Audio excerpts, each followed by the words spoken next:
नमस्कार विद्यार्थियों, श्री श्रेयस विद्यालय हिंदी माध्यम कक्षा 8वीं विषय विज्ञान, जिसमें अब हम पाठ 7 की शुरुआत करेंगे। पौधे एवं जंतुओं का संरक्षण। कि आप इस पाठ में ये जानेंगे कि पौधे एवं जंतु को किस प्रकार रखा जाता है। धीरे धीरे देखिए कि जिस तरीके से जंतुओं की प्रजातियां कम होती जा रही है, तो वो किस कारण से हो रही है। क्योंकि धीरे धीरे वृक्ष का भी कम होते जा रहे हैं, उस कारण से। तो हम यहाँ पे अलग अलग जगह कि कहाँ पर राष्ट्रीय उद्यान है, कहाँ पर अभ्यारण्य है, किस तरीके से उन्हें रखा जाता है, उनकी देखरेख की जाती है, ये सारी जानकारी हम इस पाठ में लेंगे। चलिए, हमारे प्राणियों के लिए सबसे बड़ा खतरा अगर कुछ बनता जा रहा है तो वो वनोन्मूलन है। क्योंकि धीरे धीरे पेड़ वगैरह सब ख़त्म होते जा रहे हैं, जंगल ख़त्म होते जा रहे हैं, जिसका सबसे बड़ा नुकसान अगर किसी को है तो वो जानवरों को है। हमने देखा था कि कक्षा 7 में भूजो एवं पहली ने प्रोफेसर अहमद एवं टीपू के साथ वन भ्रमण किया। वह अपने सहपाठियों के साथ अपने अनुभव बांटने के लिए बहुत उत्सुक थे। कक्षा के दूसरे सहपाठी भी अपने अपने अनुभव बांटने के लिए अत्यंत उत्सुक थे, क्योंकि उनमें से कुछ भरतपुर अभ्यारण्य के तो भ्रमण करने गए थे, तो कुछ ने कांजीरंगा राष्ट्रीय उद्यान, लोकचाव वन्य जंतु अभ्यारण्य तथा ग्रेट निकोबार बायोस्फीयर रिजर्व संरक्षित क्षेत्र, बाघ संरक्षित क्षेत्र इत्यादि के बारे में सुना। तो सब लोग कहाँ गए थे? कोई भरतपुर तो कोई कांजीरंगा राष्ट्रीय उद्यान गया था। तो सबने अलग अलग बाघ संरक्षित क्षेत्र इत्यादि के बारे में अलग अलग जानकारी प्राप्त की थी। चलिए अब आगे। राष्ट्रीय उद्यान, वन्य जंतु अभ्यारण्य एवं जैव मंडल संरक्षित क्षेत्रों को बनाने का क्या उद्देश्य है? तो हम यहाँ पर जानकारी लेते हैं। 7.1 वनोन्मूलन एवं इसके कारण हमारी पृथ्वी पर नाना प्रकार पौधे एवं जंतु पाए जाते हैं। ये मानव जाति के अस्तित्व एवं भली प्रकार से रहने के लिए आवश्यक होते हैं। आज इन जीवों के अस्तित्व के वनोन्मूलन एक बहुत बड़ा खतरा बन गया है। हम जानते हैं कि वनोन्मूलन का अर्थ है वनों को समाप्त करने पर प्राप्त भूमि का अन्य कार्यों के लिए उपयोग करना, जैसे कार्य हमें यहाँ पर बताए हुए हैं। तो देखो, वन में वृक्षों की कटाई निम्न उद्देश्य से की जाती है। कृषि के लिए भूमि प्राप्त करना, घरों एवं कारखानों का निर्माण करना, फर्नीचर बनाने अथवा लकड़ी बनाने का ईंधन के रूप में उपयोग करना। तो इस तरीके से वनोन्मूलन की कटाई करके वृक्षों को काटकर अन्य चीज़ों को, मतलब इन चीज़ों में उपयोग में लिया जाता है। अब आगे, दावानल एवं भीषण सूखा भी वनोन्मूलन के कुछ प्राकृतिक कारक है। क्रियाकलाप 7.1 अपनी सूची में वनोन्मूलन के अन्य कारणों को लिखिए तथा इन्हें प्राकृतिक एवं मानव सर्जित में वर्गीकृत कीजिए। आगे 7.2 वनोन्मूलन के परिणाम। तो परिणाम कौन कौन से हैं? पहली एवं भूजो ने वनोन्मूलन के परिणाम याद करने का प्रयास किया। उन्होंने स्मरण है कि वनोन्मूलन से पृथ्वी पर ताप एवं प्रदूषण के स्तर में वृद्धि होती है। तो वनोन्मूलन से क्या होता है? उसके जो ताप और प्रदूषण का स्तर बढ़ता जाता है। इससे वायुमंडलीय में कार्बन डाइऑक्साइड का स्तर भी बढ़ता जाता है। अगर ताप बढ़ेगा और प्रदूषण भी साथ में बढ़ेगा तो कार्बन डाइऑक्साइड का स्तर भी क्या होता जाएगा? ऊपर की ओर आता जाएगा। भौम जल का स्तर भी निम्नकरणीय हो जाता है। भौम जल का स्तर भी कैसा हो जाता है? निम्नकरणीय हमें देखने को मिलता है। उन्हें पता है कि वनोन्मूलन से प्राकृतिक संतुलन भी प्रभावित होते हैं। वनोन्मूलन से क्या हो जाता है? जो प्राकृतिक संतुलन है वो भी अपने आप प्रभावित हो जाते हैं। प्रोफेसर अहमद ने उन्हें बताया था कि यदि वृक्षों की इसी प्रकार अनवरतन कटाई चलती जाएगी तो वर्षा एवं भूमि की उर्वरकता में कमी आ जाएगी। इससे अतिरिक्त बाढ़ तथा सूखे जैसे कि प्राकृतिक आपदाएं की संभावना बढ़ सकती है। तो जिस तरीके से अगर इसी तरीके से चलता रहा कि प्रदूषण बढ़ता रहा, ताप बढ़ता रहा, कार्बन डाइऑक्साइड बढ़ता रहा, भूमजल का स्तर भी निम्नकरणीय रहा, तो उसकी वजह से क्या हो जाएगा कि ये भूमि की जो उर्वरकता है उसमें क्या आ जाएगी, कमी आ जाएगी। और कमी आने के साथ साथ जैसे कि प्राकृतिक आपदाएं, बाढ़, तूफान, आंधी, तो ये सारा क्या हो जाएगा, बढ़ जाएगा। याद कीजिए, प्रकाश संश्लेषण की क्रिया में पौधे को भोजन बनाने के लिए कार्बन डाइऑक्साइड की आवश्यकता होती है। कम वृक्षों का अर्थ कार्बन डाइऑक्साइड के उपयोग में कमी आना, जैसे वायुमंडल। सही है। क्या बोला है कि हमने जो प्रकाश संश्लेषण की क्रिया पढ़ी थी कि जो सूर्य प्रकाश से होती है, कि पौधों को भोजन कहाँ से मिलता है, प्रकाश संश्लेषण की क्रिया से मिलता है। तो पौधों को कार्बन डाइऑक्साइड की आवश्यकता होती है। तो अगर वृक्ष ही नहीं रहेंगे तो उन्हें क्या होगा, कार्बन डाइऑक्साइड भी ज़्यादा उपयोग में नहीं लिया जाएगा, तो जिससे भारी नुकसान होने की संभावना हो सकती है। चलिए अब आगे।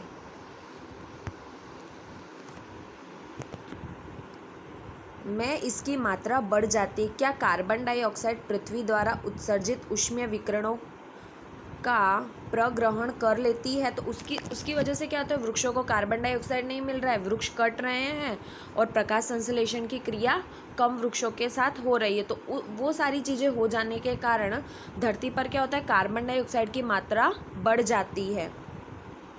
अतः इसकी मात्रा वृद्धि परिणाम स्वरूप विश्व उष्ण होता है। पृथ्वी के ताप में भी वृद्धि होती है, जल चक्रण का संतुलन भी बिगड़ जाता है, वर्षा के दर में भी कमी आती है, जिसके कारण सूखा पड़ जाता है। तो ये सारी प्रक्रिया होने के कारण क्या हो जाता है, सूखा पड़ जाता है।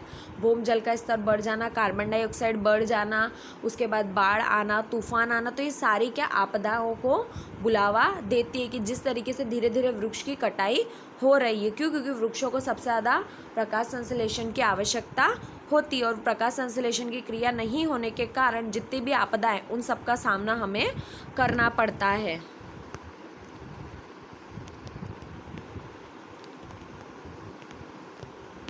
मृदा के गुणों में परिवर्तन आने का मुख्य कारण वनोन्मूलन है। मृदा के गुणों में परिवर्तन आना मतलब मृदा यानी जमीन के गुणों में जो भी परिवर्तन आ रहा है, तो उसका सबसे बड़ा कारण कौन है, वनोन्मूलन है। किसी क्षेत्र में मृदा के भौतिक गुण पर वृक्षारोपण और वनस्पति का प्रभाव पड़ता है। जो कक्षा 7 का स्मरण कीजिए, वृक्ष किस प्रकार से मृदा अपरदन को रोकते हैं। उसी प्रकार भूमि पर वृक्षों की कमी होने से मृदा अपरदन अधिक होता है और मृदा की ऊपरी परत हटाने से नीचे का कठोर चट्टान दिखाई देने लगती है। इससे मृदा के ह्यूमस की कमी होती है तथा इसकी उर्वरकता अपेक्षाकृत कम होती जाती है। तो क्या होता है, मृदा में कमी हो जाती है, तो कमी आने की वजह से जो इसकी परत है, चट्टान, वो दिखाई देने लगती है, जिसकी वजह से उसका जो बीच का भाग होता है मृदा के, जो ह्यूमस, जो बीच में जितनी भी ज़मीनें होती है, तो उसमें क्या आ जाती है, ह्यूमस की में भी कमी आ जाती है कि जिसमें हम पेड़ पौधे उगाते हैं तो उसमें भी कमी होने का अनुभव होता है। इसकी उर्वरकता भी अपेक्षाकृत कम होती है। तो इसकी जो उर्वरकता है, जो बढ़ती है, वो भी अपेक्षाकृत क्या होती जाती है, धीरे धीरे कम होती जाती है। धीरे धीरे उर्वरक भूमि मरुस्थलीय में परिवर्तित हो जाती है, जिसे मरुस्थलीकरण कहते हैं। तो धीरे धीरे भूमि क्या हो जाती है, उसकी उर्वरकता में कमी आई, उसके ह्यूमस में कमी आई, धीरे धीरे चट्टानें दिखने लग गई। तो उसकी वजह से जो मरुस्थलीय वो दिखने लग जाता है, जहाँ पर कुछ भी उपजाऊ नहीं है। वनोन्मूलन से मृदा की जल धारण क्षमता तथा भूमि की ऊपरी सतह से जल के नीचे की और अंतःस्रावण पर भी विपरीत प्रभाव पड़ता है, जिसके परिणाम स्वरूप बाढ़ आती है। हाँ, अब आपने देखा होगा कि जब बाढ़ आती है तो जहाँ पे क्या होता है, कंकड़ क्या हो जाता है, सारे अलग अलग बट जाते हैं, तो जिसकी वजह से प्रभाव क्या तेज़ी से बढ़ता है। तो उसका जो भी प्रभाव पड़ता है जल चक्रण के कारण या वर्षा होने के कारण, तो जो परिणाम स्वरूप बाढ़ आने की संभावना अधिक रहती है। क्यों? क्योंकि वृक्ष क्या करते हैं, बाढ़ को रोकने का प्रयास करते हैं, जिससे ज़्यादा नुकसान नहीं होता है। मृदा के अन्य गुण जैसे पोषक तत्व, गंठन इत्यादि भी वनोन्मूलन के कारण को प्रभावित करते हैं। तो इस प्रकार से भी वनोन्मूलन के कारण को हमें प्रभावित करने को देखने को मिलता है। हमने कक्षा 7 में पढ़ा था कि वनों से हमें अनेक उत्पाद प्राप्त होते हैं। उत्पादों की सूची बनाइए। यदि हम वृक्षों की निरंतर कटाई करते रहे तो क्या हमें इन उत्पादों की कमी का सामना करना पड़ेगा? तो निरंतर कटाई होती रहेगी तो हमें कुछ भी नहीं मिलेगा। क्रियाकलाप 7.2 वनोन्मूलन से वन्य प्राणी जीव भी प्रभावित होते हैं। कैसे? इन कारणों की सूची बनाकर अपनी कक्षा में इसकी चर्चा कीजिए। चलिए 7.3 वन एवं वन्य प्राणी का संरक्षण। वनोन्मूलन के प्रभाव जानने के पश्चात पहली एवं बुजो चिंतित थे। वे प्रोफेसर अहमद के पास गए। उन्होंने पूछा कि वन एवं वन्य प्राणी को किस प्रकार बचाया जा सकता है। तो जिस तरीके से हम पेड़ों की कटाई करते जा रहे हैं अपनी सुरक्षा के लिए, फर्नीचर बनाने के लिए या घरों के लिए, अन्य चीज़ों के लिए हम कटाई करते जा रहे हैं, तो वो कटाई अगर हम कर रहे हैं अपने उपयोग के लिए, तो जितने वृक्ष अगर हम काट रहे हैं तो उन्हीं वृक्ष के अलावा अगर हम एक वृक्ष काटा तो हमने 2 वृक्ष लगाए, तो जिससे क्या होगा, हमारे पर्यावरण को भी नुकसान नहीं होगा। और जिस तरीके से वन्य प्राणी जो धीरे धीरे क्या होता जा रहा है, जंगल समाप्त होता जा रहा है, प्राणियों की संख्या घटती जा रही है, उनको भोजन वगैरह नहीं मिल रहा है, तो ये सारी चीज़ें हमें देखने को मिल रही है। तो काफ़ी चीज़ों का सामना करना पड़ता है कि पर जिसकी वजह से हमारी सरकार ने काफ़ी सारी योजनाएं बनाई है कि किस तरीके से हम प्राणियों को सुरक्षित रख सकते हैं। प्रोफेसर अहमद ने पहली और भुजो एवं उनके सहपाठियों के लिए जैव मंडलीय संरक्षित क्षेत्र के भ्रमण का आयोजन किया। इसके लिए उन्होंने पंचमढ़ी जैव मंडलीय संरक्षित नामक क्षेत्र को चुना। वे जानते हैं कि इस क्षेत्र के पौधे एवं जंतु ऊपरी हिमालय की श्रृंखला एवं नीचे पश्चिमी घाट का समान है। तो क्या किया प्रोफेसर अहमद ने? चुना पहली और उन लोगों के संरक्षण क्षेत्र के लिए कि वो वहाँ पे क्या कर सके, भ्रमण कर सके, वहाँ पर घूमकर आ सके। तो एक तो पंचमढ़ी, ठीक है, पंचमढ़ी को चुना। उसके बाद उन्होंने हिमालय की श्रृंखलाओं को वहाँ पे वो जाकर जानकारी प्राप्त कर सके। प्रोफेसर अहमद का विश्वास है कि इन क्षेत्रों में जैव विविधता अनूठी है। मतलब यहाँ पे जो जैव विविधता देखने को मिलती है वो क्या अलग है। उन्होंने वन कर्मचारी श्री माधव जी से जैव मंडलीय संरक्षित क्षेत्र में बच्चों का मार्ग निर्देशक करने का अनुरोध किया। अब उन्होंने माधव जी से क्या कहा, जैव मंडल क्षेत्र में आप इनका मार्गदर्शन कीजिए। उन्होंने बताया कि जैविक महत्व के क्षेत्रों का संरक्षण हमारी राष्ट्रीय परंपरा का एक भाग है। उन्होंने क्या बोला कि जो जैविक महत्व है वो हमारा क्या है, संरक्षण हमारा एक राष्ट्रीय परंपरा का भाग भी है। चलिए अब आगे।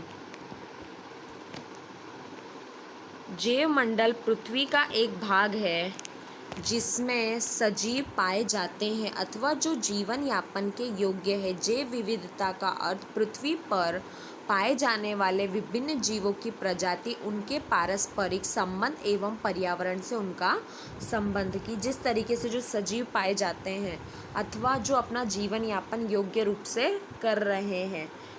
जैव विविधता का अर्थ है कि पृथ्वी पर पाए जाने वाले और प्रजाति और उनका पर्यावरण के साथ कैसा संबंध है। चलिए, माधव जी ने बच्चों को समझाया कि हमारे व्यक्तिगत प्रयासों एवं समाज के प्रयासों के अतिरिक्त सरकारी एजेंसियां भी वनों एवं वन्य जंतु की सुरक्षा हेतु कार्यरत है। सरकार उनकी सुरक्षा और संरक्षण हेतु नियम, विधियां, नीतियां बनाती रहती है। तो मैंने आपको जैसे पहले बताया कि हमारी सरकार क्या कर रही है, योजनाएं बना रही है कि उनको सुरक्षित रखा जा सके, जिससे कि क्या हो सके कि उनका नुकसान न हो। जैसे वन्य जंतु को अभ्यारण्य में रखा जाता है, राष्ट्रीय उद्यान में, जैव मंडलीय संरक्षित क्षेत्र इत्यादि पौधे और जंतुओं के संरक्षण एवं सुरक्षित क्षेत्र है। तो इस प्रकार उन्हें रखा जाता है। अब आगे, वनस्पति जात एवं प्राणी जात और उनके आवासों के लिए संरक्षण हेतु संरक्षित क्षेत्र चिन्हित किए गए हैं, जिन्हें वन्य जीव अभयारण्य, राष्ट्रीय उद्यान और जैव मंडल आरक्षित क्षेत्र कहते हैं। वृक्षारोपण कृषि, चारागाह, वृक्षों की कटाई, शिकार, खाल प्राप्त करने हेतु इन क्षेत्रों में निषेधित है। चलिए, पहला है वन्य जीव अभयारण्य। वन्य जीव अभयारण्य वह क्षेत्र जहाँ जंतु एवं उनके आवास किसी भी प्रकार के विक्षोभ की सुरक्षित रह सकते हैं। ठीक है, वन्य जीव अभयारण्य की वहाँ पर वह सुरक्षित रह सकते हैं। राष्ट्रीय उद्यान वन्य जंतुओं के आरक्षित क्षेत्र है, जहाँ पर स्वतंत्रता रूप से आवास एवं प्राकृतिक संसाधनों का उपयोग कर सकते हैं। तो वो स्वतंत्रता पूर्वक रह सकते, उनके ऊपर कोई भी बंधन नहीं हो सकता। तो वहाँ पे रहने की जगह पर जो प्राकृतिक संसाधन है, जैसे पेड़, वृक्ष वगैरह, खाने के लिए फल, तो उनका वह उपयोग आसानी से कर सकते। ये राष्ट्रीय उद्यान में होता है। जैव मंडल आरक्षित क्षेत्र, जो जैव मंडल आरक्षित क्षेत्र है, वहाँ पे पौधे और जंतु संसाधन और उनके क्षेत्र आदिवासियों के पारंपरिक ढंग से अपना जीवन यापन हेतु विशाल संरक्षित क्षेत्र है। ठीक है।